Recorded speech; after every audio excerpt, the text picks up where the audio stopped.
The boy stepped through the polished glass doors, his shoulders tense beneath a faded gray hoodie, his sneakers frayed at the toes.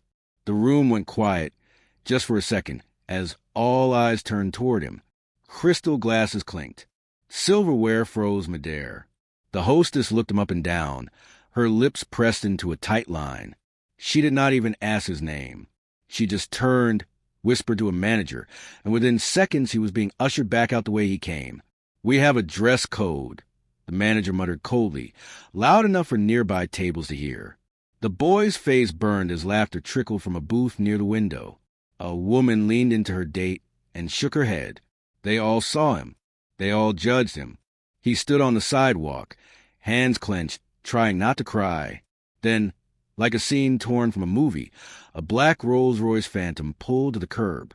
The driver stepped out, suited and stern, and walked straight to the boy. He opened the rear door without a word, and every head inside the restaurant turned to watch. Before we continue, I'd love to know, where are you watching from today? Comment below. Jalen grew up in a part town most people only drove through with their doors locked. Cracked sidewalks, broken streetlights, nights filled with sirens and stray dogs. But inside a tiny apartment on the third floor of a faded brick building, there was a kind of warmth no one could steal. His grandmother, Miss Evelyn, had raised him since he was a baby. She moved slower now, her knees always aching, but her love showed up in little things, like the way she folded his shirts or added extra butter to his grits just the way he liked. Jalen was quiet, thoughtful, the kind of kid who stayed out of trouble not because he was scared, but because he was dreaming of something bigger. He would spend hours in their kitchen, experimenting with what little they had. Fried rice with hot dogs, ramen with egg and greens, leftover chicken turned into tacos with canned beans and hope. He watched cooking shows religiously. While his friends argued over basketball stats or rap lyrics, Jalen was studying knife techniques, flavor profiles, and plating design. He admired chefs who moved like artists and spoke with fire in their voices. But mostly, he loved how food brought people together. It was the one thing that made even the worst days feel a little softer. One afternoon, his life changed with a single envelope. A culinary mentorship program had selected him, out of hundreds of applicants, to attend a one-day workshop at the Four Seasons Hotel downtown, led by world-renowned chef Lionel Duval. It felt like someone had finally seen him, believed in him. He told Miss Evelyn while she was folding towels, and she just smiled, nodded, and said, "God's been watching you, baby." On the day of the event, Jalen woke up before sunrise. He polished his sneakers with a rag, made sure his hoodie was clean. He did not have dress clothes, but he did his best. He took the bus, then walked the final few blocks, heart pounding in his chest. At the hotel, everything shimmered. Marble floors, chatter and accents he did not recognize. But no one looked down on him here. Not yet. He blended in with the other students, listening carefully, asking thoughtful questions. Chef Duval even gave him a nod during one of the live cooking demonstrations. By mid-afternoon, the program ended early. Most of the students filed into taxis or Ubers to head home. But Jalen stayed back for a moment, just soaking it all in. His stomach growled. He had skipped breakfast, too nervous to eat. Across the street, he spotted a restaurant, the kind with floor-to-ceiling windows, fresh flowers on every table, and waiters in pressed white shirts. The name sounded familiar, something he had seen on TV. He checked his wallet. He had saved up $60 from odd jobs and babysitting for neighbors. It would be enough. He had never eaten anywhere that fancy before, but he wanted to celebrate. He deserved to celebrate. So, with his chin up and his nerves bubbling, Jalen crossed the street. He pulled open a heavy glass door, stepped onto polished wood floors, and entered a world that had never made space for someone like him. He did not know what was coming, but the room already smelled like judgment. Jalen stood just inside the doorway, eyes wide, heart racing. The restaurant was quiet, elegant, like a stage just before the curtain lifts. Each table was lit by a single flickering candle, and soft jazz drifted through the air like perfume. For a moment, he forgot to be nervous. Then he saw her, the hostess. She was tall, thin, and dressed in sleek black. Her expression barely changed when she spotted him, but her eyes said it all. They swept over his hoodie, his shoes, the way he held his wallet in both hands like it might disappear. "Can I help you?" she asked, her voice flat and cold. Jalen cleared his throat. "Yeah, I was hoping to get a table. Just one. I can sit wherever." The hostess did not move. Her smile was tight. "Do you have a reservation?" "No, ma'am. But I was at the chef mentorship across the street, and Before he could finish, she turned away, walked briskly behind a small counter, and picked up the phone. Jalen stood there, blinking, unsure. The guests nearby had started to notice. A couple at the corner table leaned in to whisper. A group of businessmen in tailored suits glanced up from their drinks. A man in a navy blazer appeared from a hallway. He had gray hair, a perfect smile, and the kind of voice that made people feel small without raising it. "Sir, I am the manager. We have a strict dress code here. Unfortunately, we will not be able to seat you today." Jalen looked down at himself. "I have money. I can pay. I just wanted a meal." The manager gave a half laugh, shaking his head. "I am sure you can. But tonight, we are fully committed. Good evening." He turned to walk away, as if Jalen had never existed. But Jalen did not move. "Please," he said quietly. "I just wanted to eat something nice. Just once." That was when someone at the bar snickered. Jalen's eyes darted toward the sound. A woman in a silk dress was hiding a smile behind her glass of wine. Her friend gave a mock pout and whispered, "Maybe try the diner down the block." The words hit like a slap. The hostess stepped forward, motioning toward the door. "Sir, you need to leave." Jalen's hand shook as he stuffed his wallet back into his hoodie pocket.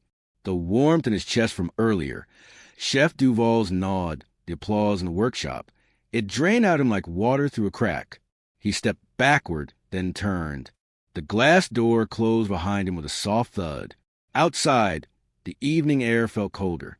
He stood on the sidewalk, blinking hard, trying not to let the tears fall. Behind the windows, people were laughing, drinking, enjoying lives he was not allowed to touch. He wanted to disappear, to run, to scream, but he stayed. He walked slowly down the block and sat on a cold metal bench. His stomach growled again, cruel and loud. He pulled his hoodie tighter, trying to keep the shame from sinking too deep. This was what the world saw when it looked at him. A poor black boy with ragged shoes and no place to belong. For a moment, he believed it too, until the car pulled up, a long, sleek, black Rolls-Royce Phantom. It glided to the curb like something from a dream. The engine whispered. The lights gleamed like moonlight on water. Jalen sat up. The driver's door opened, and a tall man in a crisp black suit stepped out. His face was serious, his posture proud. He walked straight toward Jalen, scanning the sidewalk until their eyes met. "Are you Jalen Carter?" he asked. Jalen nodded, too stunned to speak. The man gave a short bow. "I have been sent to pick you up." Then he walked around the car and opened the rear door. Jalen hesitated. Behind him, people inside the restaurant were watching. He could feel it, the sudden shift from dismissal to confusion. Some had even stood up to get a better look. Jalen stood slowly, legs shaking, and stepped toward the car. As he slid into the back seat, the leather was softer than anything he had ever touched. The door closed with a quiet click. The car pulled away, smooth and silent. He did not know where they were going, but for the first time that night, someone had come looking for him. The inside of the Rolls-Royce smelled like cedar and soft leather. Jalen sat stiffly, unsure if he should speak, move, or even breathe too loud. The seats felt like clouds. The world outside blurred as the city lights danced on the tinted windows. The driver said nothing at first. Just smooth turns and quiet music playing low from hidden speakers. Jalen finally broke the silence. "Where were we going?" The man glanced in the mirror, his tone calm and practiced. "You are expected by Chef Duval. He asked me to bring you to him personally." Jalen blinked. "Chef, wait, what?" The driver gave a nod. "He was impressed by you today. He saw something." Jalen leaned back, stunned. It felt unreal. Like maybe he had fallen asleep on that bench and was dreaming all of this. But then they passed the same restaurant again, that restaurant, and his breath caught in his throat. The manager was standing at the host stand again. The hostess was still at her podium. Through the large windows, Jalen could see the same woman in the silk dress, now pointing toward the street with wide eyes. She had just spotted the Rolls-Royce, and Jalen inside it. For a split second, their eyes met through glass. Her expression twisted. First confusion, then disbelief. The kind of disbelief that tasted bitter. Jalen looked away. He had no smile for her, no revenge, just silence. The car turned a corner and disappeared into the glow of the city. They pulled into the circular driveway of a tall, glowing building, another hotel, but even more luxurious than the last. The driver stepped out, opened Jalen's door, and gestured toward the entrance. He is waiting in the private suite. Jalen followed him into the lobby, trying not to look out of place.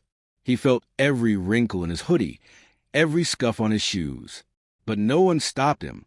No one questioned him. They just nodded, stepped aside, and let him pass. They rode the elevator in silence to the top floor. When the doors opened, the hallway was lined with gold-framed art and soft, flickering lights.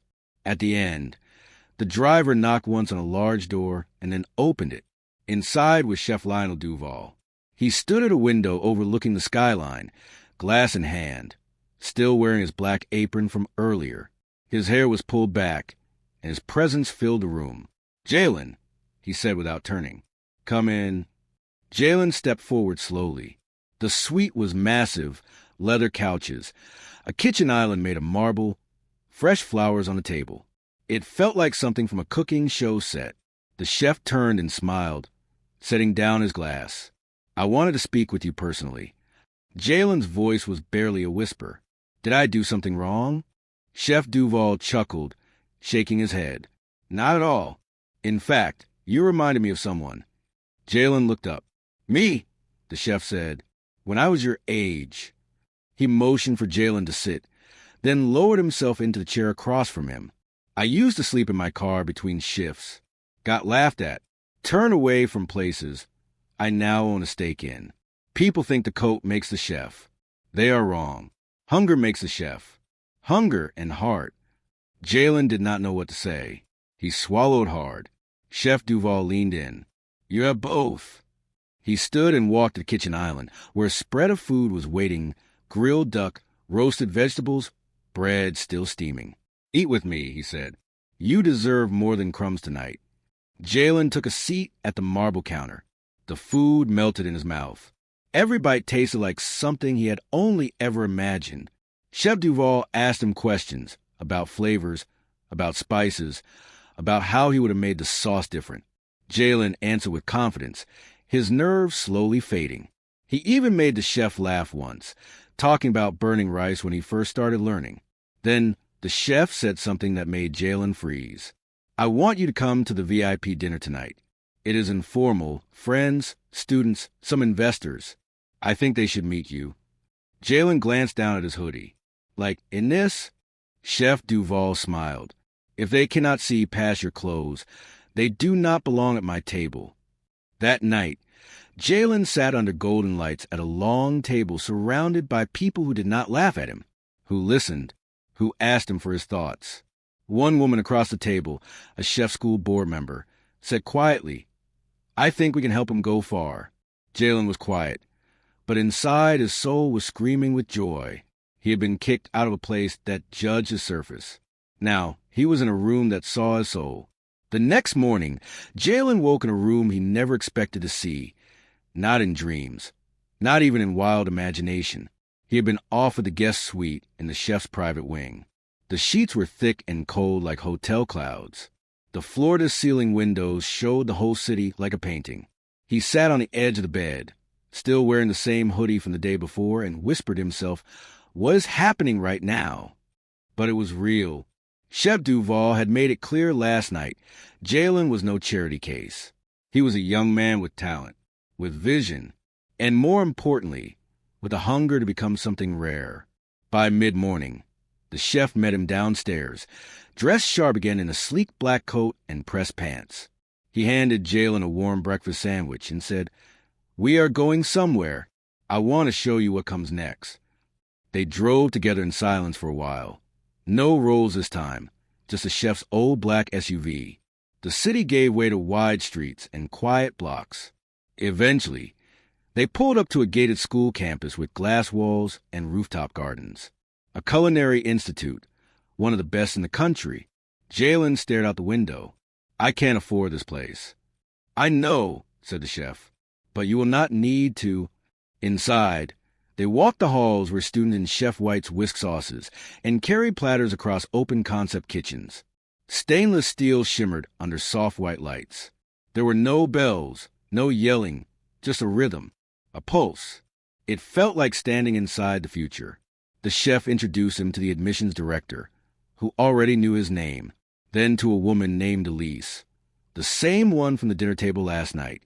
She worked on the board, and she had drawn up a plan. "Full scholarship, equipment, room and board if you need it," she said, smiling softly. "We believe in investing in the right stories. Yours is one of them." Jalen could not speak. His throat tightened. His fingers gripped the arms of the chair. It was too much, too fast, too good. Part of him wanted to run. Another part wanted to fall to the floor and weep. He had never been offered anything without having to fight, prove, beg. Elise reached across the desk and rested her hand on his. "Jalen, you do not have to earn your humanity. You already have it." They left the school with his application packet in hand. The chef offered to get him new clothes for the orientation dinner next week, but Jalen shook his head. "I want to go in this. I want them to see me exactly how I am." The chef smiled like a proud older brother. "Then let us give them a show." The following Thursday, Jalen walked into the same restaurant that had thrown him out, but this time he was not alone. He was part of a culinary tour group, students and mentors visiting top kitchens in the city. He wore a fresh white chef's coat now, but underneath it was still the same hoodie. Same kid, heads turned. The manager recognized him first. His jaw dropped slightly. The hostess froze in place. Jalen nodded politely, walking past him as if they were no more important than the wallpaper. In the kitchen, the executive chef greeted them and started the tour. Then, something unexpected happened. Chef Duval stepped forward and asked Jalen to speak. "Tell them why you cook," he said. Jalen looked around. The same kitchen that once denied him now held a circle of young chefs, eyes wide, waiting. He took a slow breath. "I cook," he said, "because food makes people feel seen. It brings joy to people who do not always get to feel it. People like me, who get judged before they even speak." He paused. "I do not care about fancy plates or perfect folds. I care about the story behind the flavor. I care about people like my grandma, who made magic out of almost nothing. That is what I want to bring to the table." There was silence, then applause, even a few teary eyes. The manager and hostess stood just outside the circle, invisible now. Chef Duval clapped the loudest. As they left the restaurant that day, Jalen caught a reflection of himself in the glass. Taller somehow, sharper. He saw the boy he was, and the man he was becoming. 1 week later, Jalen returned to that same restaurant. But this time, it was not part of a tour. It was something else. A full-circle moment. Chef Duval had arranged a citywide mentorship showcase, inviting culinary students from underrepresented communities to shadow head chefs in the most exclusive kitchens in town. Each student would spend a day inside the heart of fine dining, and Jalen, now one of the program's faces, was chosen to lead the first walkthrough. The morning air was cool as he stood outside the restaurant's doors again, staring up at the tall gold letters. He could still feel the echo of that first time, the judgment, the dismissal, the heat rising in his chest as he was forced out. But this time, he was not alone. Behind him stood 6 teens, black, brown, nervous, excited, all dressed in crisp white chef jackets, clutching notebooks and questions. They looked up to him now, literally and metaphorically. Jalen pushed open the doors. Inside, the same polished wood floors greeted him, the same chandeliers, the same scent of citrus and roasted garlic. But something was different. This time he belonged here. The manager was still there, older now, tired, but his expression changed when he saw Jalen leading the group, There was a flicker of recognition, then something else, embarrassment. He approached stiffly, adjusting his tie. "Mr. Carter," he said, voice lower than before. "Welcome back. May I help you with anything?" Jalen looked at him evenly. "No, we are expected in the kitchen."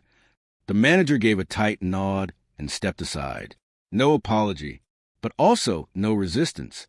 Inside the kitchen, Jalen was greeted by the head chef, who shook his hand with genuine warmth. The students behind him lit up at the sight of copper pans, white tile, and the buzz of service prep. Jalen walked them through each station, explaining what happened and why, just like Chef Duval had done for him. Then came the moment that changed everything. The head chef turned to Jalen and said, "Would you like to address the group before we finish?" Jalen hesitated, then stepped forward. His voice was calm, but every word cut through the room like a blade.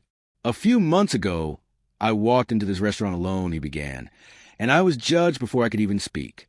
I was turned away, not because I lacked manners or money, but because of the way I looked." The students went still. The world will do that to you. It will look at your hoodie, your skin, your shoes, and decide you are not worth listening to. He looked each of them in the eye. "But listen to me. Your value is not up for negotiation. Your story matters more than their assumptions." He stepped closer. "Respect is not something you wear. It is something you carry." The kitchen fell quiet. Even the line cooks stopped to listen. Chef Duval, who had arrived silently in the back of the room, clapped once, then again. Soon the entire kitchen was applauding, not out of politeness, but out of understanding. Jalen did not bow. He just stood there, not as a boy seeking approval, but as a young man who had already found it within himself. Later that afternoon, as they exited the restaurant, one of the younger students leaned close and asked, "Did it feel weird, coming back here after what they did to you?" Jalen looked down the block, where he had once sat on that bench, hungry, humiliated, forgotten. Then he smiled. "No, it felt right." The boy nodded. And Jalen knew something had shifted, not just in the restaurant, but in himself. He had not come back for revenge. He had come back to reclaim something. The ride home that evening was quiet. Jalen sat on the bus with his hands resting on his lap, the city rushing past a window. No tinted glass. No chauffeur. Just him again. But he felt different now. Stronger. Taller. As if something invisible had shifted inside his bones. When he reached his neighborhood, the streetlights flickered overhead. Kids played in the parking lot, dodging potholes and chasing laughter. Neighbors sat on stoops with plastic chairs and folded arms. It was still the same place. But to Jalen, it looked softer somehow. He opened the door to their apartment and found Miss Evelyn sitting at the kitchen table, her hands wrapped around a cup of tea. She looked up as he walked in, and her smile lit up the whole room. "I saw you," she said. Jalen froze. "You did?" She nodded, tapping her phone. "They posted pictures. You were in that fancy chef coat, looking like somebody." Jalen chuckled, rubbing the back of his neck. "I guess I am somebody now." "You always were," she said softly. "Now the world just caught up." He stepped forward, reached into his bag, and pulled out the scholarship packet. She opened it slowly, reading each page with trembling fingers. When she reached the final form, the confirmation letter, her hands covered her mouth. Tears slid down her cheeks. "You did it," she whispered. Jalen knelt beside her chair and rested his head against her shoulder. "No," he said. "We did." From that day forward, everything moved fast. Jalen began commuting to the Institute twice a week. He spent mornings chopping vegetables with surgical precision and evenings studying flavor theory and classical plating. He still helped Miss Evelyn around the house, still picked up groceries, still watched food shows late at night. But now, there was a fire in his steps. On weekends, he returned to community center kitchen, teaching younger kids how to make meals from what they had. No fancy tools, just grit, love, and curiosity. Word spread. Local news did a segment on him. From rejection to rising star, the headline read. But Jalen stayed humble. He turned down sponsorship deals that did not feel right. said no to media requests that wanted to exploit the drama of his poor black boy turned miracle story. He knew what they were really after, and it was not his heart. He kept cooking. He kept showing up. And one day, a quiet change happened. The restaurant that had once turned him away updated its policy. No more dress code. They posted a sign in the front window in clean, bold letters. All are welcome at our table. No fanfare. No public apology. But Jalen saw it. He passed by one afternoon on his way home from class. He paused, hands in his pockets, and smiled faintly at the sign. It was not everything, but it was something. And sometimes small things meant the most. Jalen stood at the stove, steam rising and slow, swirling clouds as he stirred a pot of gumbo for the community dinner. The smell filled the small kitchen, spicy, warm, rich with memory. Kids peeked in from the hallway.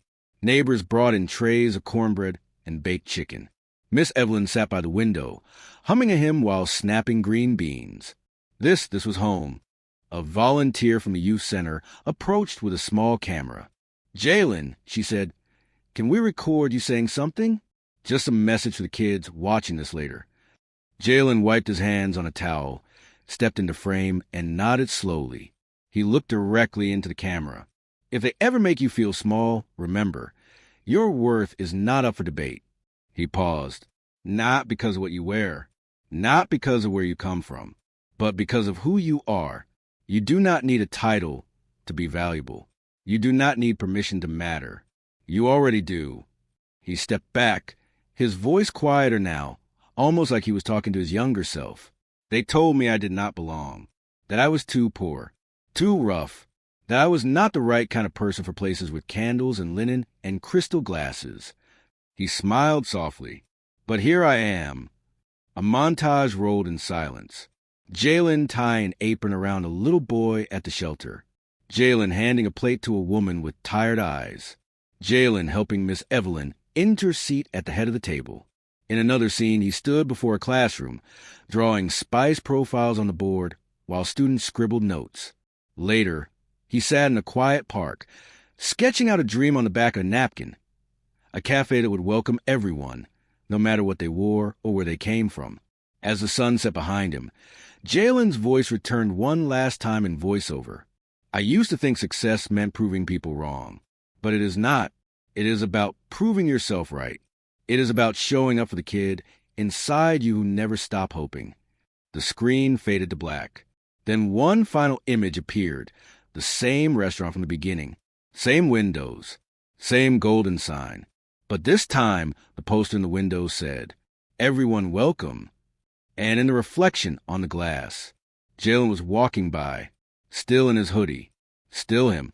But now, the world had finally caught up.